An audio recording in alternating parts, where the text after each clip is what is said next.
Jehovah's Witnesses are a high control group. We know that already. But every high control group needs to have members who are dedicated to enforcing the group's rules. And Jehovah's Witnesses are no exception. They have several ranks and courses dedicated to training people to become enforcers of the cult, with the most elite course being Gilead. In this course, they train husbands and wives, teaching them not about the Bible, but about their religion through intense study, and then get sent out to multiple places around the world to strengthen the control the religion has in that area. This month's JW Broadcasting is all about the Gilead graduation because they're too lazy to come up with more spiritual food, and therefore we get a unique look into the words of encouragement and the reminders that this cult has for its enforcers. Let's listen to what one of the teachers of this course has to say to the enforcers he just helped train. Well, situations today will not always be resolved in a day. But like Nehemiah, your spiritual routine will provide you with stability, and it'll help you be ready when the direction comes. Another beautiful effect is that your example in the ministry and in the meetings and in your assignments will also strengthen the friends. As they too face challenges, they'll be helped. This excerpt is a good sample of this repetitive speech that takes the example of Nehemiah and makes him into a good and obedient Jehovah's Witness who waited to obey direction from Jehovah as the enforcers, who this talk is for, should do. In this example, he just said that these enforcers might get to deal with situations that don't get resolved properly. And the speaker didn't say that they should be patient enough to wait for their religion to solve the issue. He said that they should be preparing themselves to accept whatever decision the religion makes, which will always be a terrible decision if they're dealing with something like a CSA case. And then he literally reminded these enforcers that Jehovah's Witnesses will try to emulate them. So they have to make sure they're obeying not just because it's the right thing to do, but so Jehovah's Witnesses learn to obey by looking at their example. All of that dense cultic rhetoric in less than 20 seconds. Jehovah is a happy God. Imperfection in Satan's system causes suffering, that's true. But remember that serving Jehovah brings joy despite those challenges. And there is strength in that joy. After completing the wall in Nehemiah chapter 8, verse 10, Nehemiah reminded the people that the joy of Jehovah was their stronghold. Knowing that they had done Jehovah's will and had Jehovah's approval gave them strength. And that had an impact in them. Notice how the people felt. 1243. On that day, they offered great sacrifices and rejoiced. For the true God made them rejoice with great joy. The women and the children also rejoiced, so that the rejoicing of Jerusalem could be heard far away. Even with brand new high walls, they could be heard at a distance. Sounds like the joyful noise before our meetings and assemblies, or even here this morning before your graduation program. But did you notice? It was Jehovah who made them rejoice. Despite the challenges now and those to come, strengthen others by remembering to enjoy Jehovah's service. He's a happy God. This is a perfect example of how Jehovah's Witnesses are gaslit into thinking they are happy, because they're told all the time that working for free for the cult can only bring them happiness. If it doesn't bring you happiness, you aren't spiritual enough. So the issue is with you, and the solution is, you guessed it, to keep working for free for the cult. If you ask a Jehovah's Witness, being in the religion makes them happy, even though I've never met a single Jehovah's Witness that actually enjoyed going to the meetings or preaching door to door. So what do you think? What are the steps of love? There are 3. Step 1, love of God. Step 2, love of neighbor. And step 3, love of self. And of course, we're not talking about the selfish, self-centered attitude that people have today. We all need a measure of self-worth, self-respect. I just made a video about how Jehovah's Witnesses lie that talked about how they lie by changing the definition of words. In here, they're hijacking the concept of love to make sure you follow the cult first, ensure others are following the cult second, and take care of yourself last, as we're about to see. We want to be quick to give, yes, commendation, but also motivation. One Watchtower said this, it said, Watchtower said, at this point, in their ways for life. Our brothers, they don't need critics. There's enough critics in the world. But they need friends to help them reach the finish line. This is yet another appeal to toxic positivity, because as long as the people around you are following the cult, you are to motivate them to keep doing so, focusing on that instead of on coming up with criticism. This passive way of acting only papers over any problem with positivity and pretend that it isn't there and to instead prioritize the indoctrination of others. And the ways to ensure others remain indoctrinated just keep coming. And to drive home the lesson of this account, here's a verified experience. A brother took his nephew, 13-year-old, to visit Bethel. And at the time, the nephew was going through family turmoil, to the point that it caused him to lack motivation. So as they're touring Bethel, a Bethelite stopped and take a few minutes to show personal interest. The result? At the very next assembly, the 13-year-old got baptized. 2 years later, at 15, he started regular pioneer. At 17, he was appointed the ministerial servant. Now he's 19, he put in his application for Bethel. All of this because someone stopped and showed personal interest. This is exactly how people inside the religion are taught to act, to do everything in their power to take personal interest, aka make sure on a personal level that people are indoctrinated, even children who are not your own. This story is about a cult member working in a cult compound who went out of his way to connect with a 12-year-old just to ensure they grew up inside the cult and dedicated their life to it. There's nothing about personal achievement, happiness, or goals. Your main way of showing love to other cult members is to make sure they remain indoctrinated, because otherwise you'd have to shun them. The whole talk is about hijacking the word love to tell you that if you love someone, you'll help them remain in the cult. So let's skip this repetitive speech and see what the next speaker has to say to these new cult enforcers. So what's the lesson? What's the meaning? Jehovah remembers that we're dust. Again, put simply, he is mindful of our sinful nature and inclined to show us his forgiving love. We might sum up the lesson with 3 words: limitations, expectations, and dealings or actions. Because Jehovah understands the limitations of our sinful nature, he expects that we will fall short at times. And when we do, he is inclined to deal mercifully with us, to forgive our repentant heart. This is an issue that I have with Christianism in general. They teach you that you are deficient and hence dependent on a religion, preferably them, to become acceptable. And this is a manipulation tactic that Jehovah's Witnesses use all the time. Remind followers that they are dust and that their value comes from how committed they are to the religion. Because then, if you're not involved in the religion, you're pretty much worthless. And even they know that sometimes this demeaning attitude towards life affects their followers so much that they end up feeling worthless when they can't get the happiness that the cult promises them, or when they transgress even the slightest rule. To strengthen the work, strengthen the workers. For example, by helping others accept Jehovah's forgiveness. At times, you may learn that a fellow worker is struggling with stubborn guilt over past mistakes. He's forgetting what Jehovah remembers, that Jehovah is mindful of our limitations and inclined to forgive. But perhaps the brother is also remembering what Jehovah forgets, the sins that he's already forgiven and will never hold against that brother. How can you help him? Well, try this.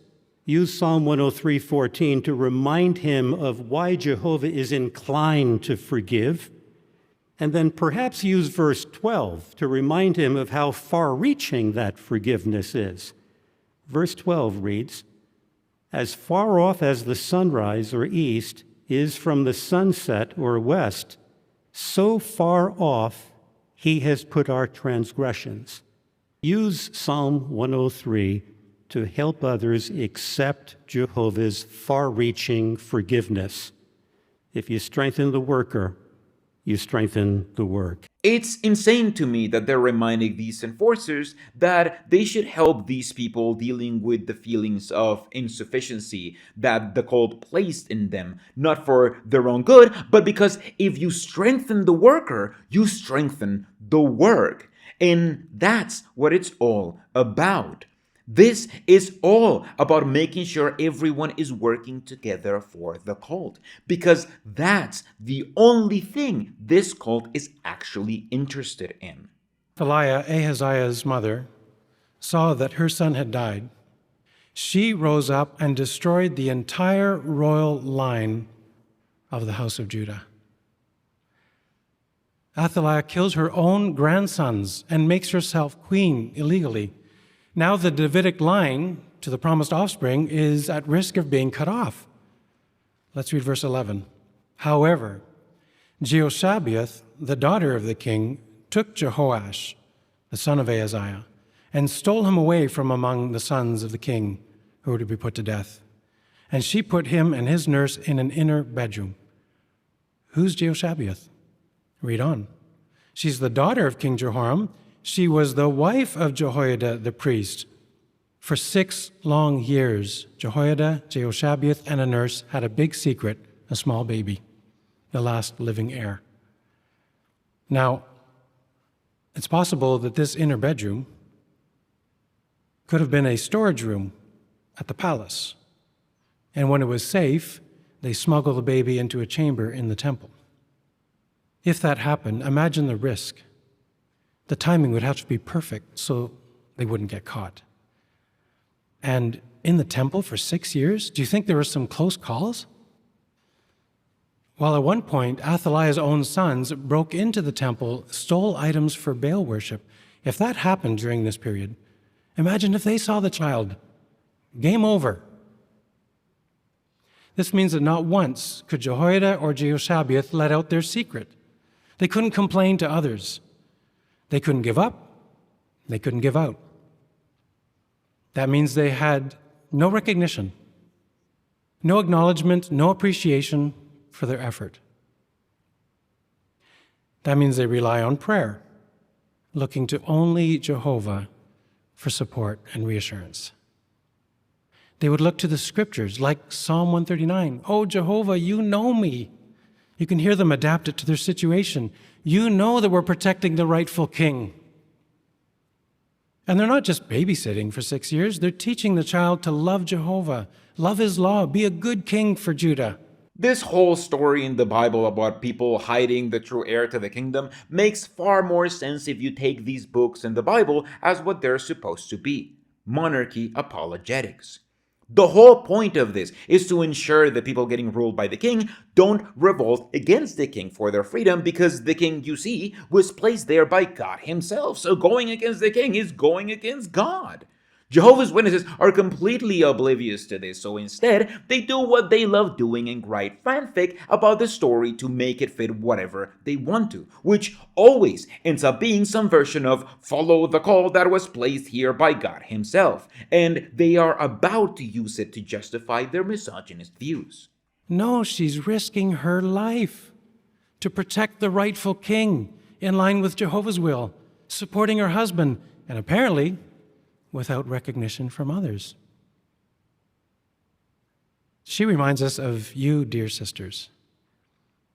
Much of what you achieve may not be as noticeable as your husband's achievements. And that could just be the nature of the assignment, which means you may get less attention. But you take pleasure in that Jehovah knows all that you do for him, and we love you for that. This is a perfect example of how this cult views women. They know that women do a lot, and it goes completely unrecognized. And instead of changing things so women can have more of a prominent role in the congregation, like the congregations in the first century, they simply tell women how they're supposed to feel when they get ignored. And obviously, when that happens, they're supposed to feel happy. This is why so many Jehovah's Witnesses are depressed, because they're gaslit into thinking they should be happy, and think there's a problem with themselves when the free hard work they do that goes unrecognized by the cult doesn't bring them happiness. We don't know her name, but we know her husband. He was a hard-working fisherman, outspoken apostle, writer of 2 Bible books, and the only person besides Jesus to walk on water. Yeah, we know Peter. But sometimes we forget his wife. What was Peter's wife like? What were they like as a married couple? And what can they teach you 24 married couples? This is the first time in close to a decade we've had an entire class of only married couples.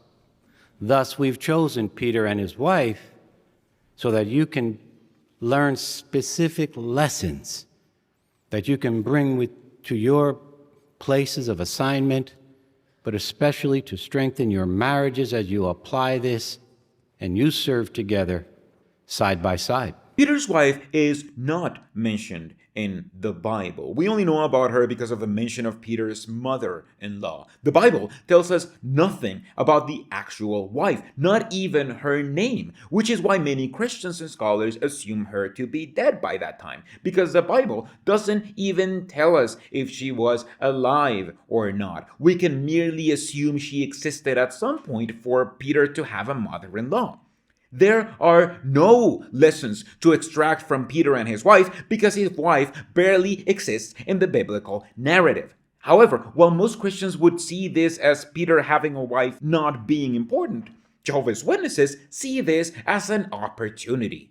You see, if the Bible doesn't tell us anything about Peter's wife, that means that Jehovah's Witnesses can just write fanfic about her to make her look like a perfect Jehovah's Witness enforcer's wife, which just so happened to be the kind of woman he's speaking to.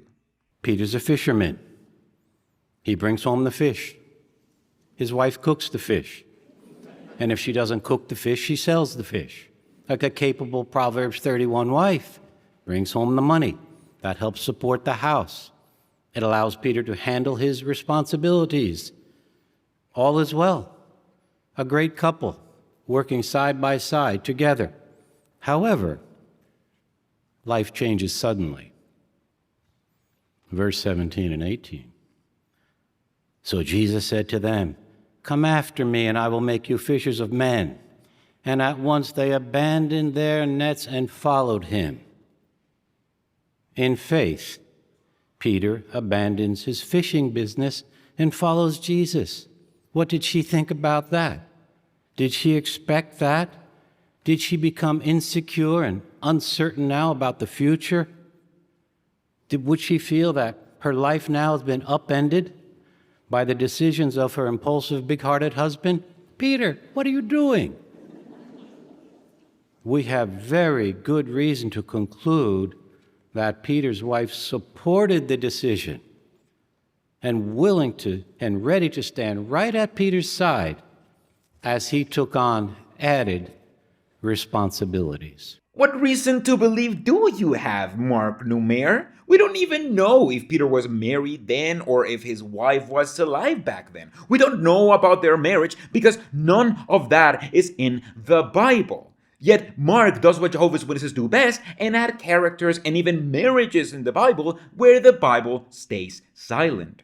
If this isn't going beyond Scripture, I don't know what is. Let's gain more insight into the life of Peter and his wife with verse 29.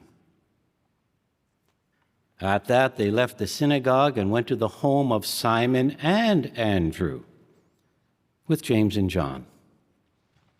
Well, this verse explains that they went to the home of Simon and Andrew. They lived together.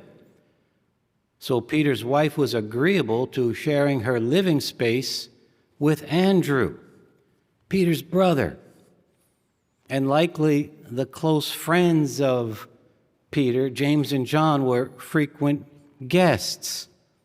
And you can hear Peter saying, "Come over any time." And his wife does the cooking. That's the way it would work. She could most likely hear the sons of thunder coming. Here they come. And Peter says, "That's them." cook more fish. That's the way it probably would be. This whole thing is completely made up. Mark here is reading the Bible and inventing this character out of nowhere who just so happens to act exactly like a perfect Jehovah's Witness wife, so he can pretend his misogynist views are Bible-based, when in reality, none of what he's teaching is in the Bible. He's just making shit up. But here's the question.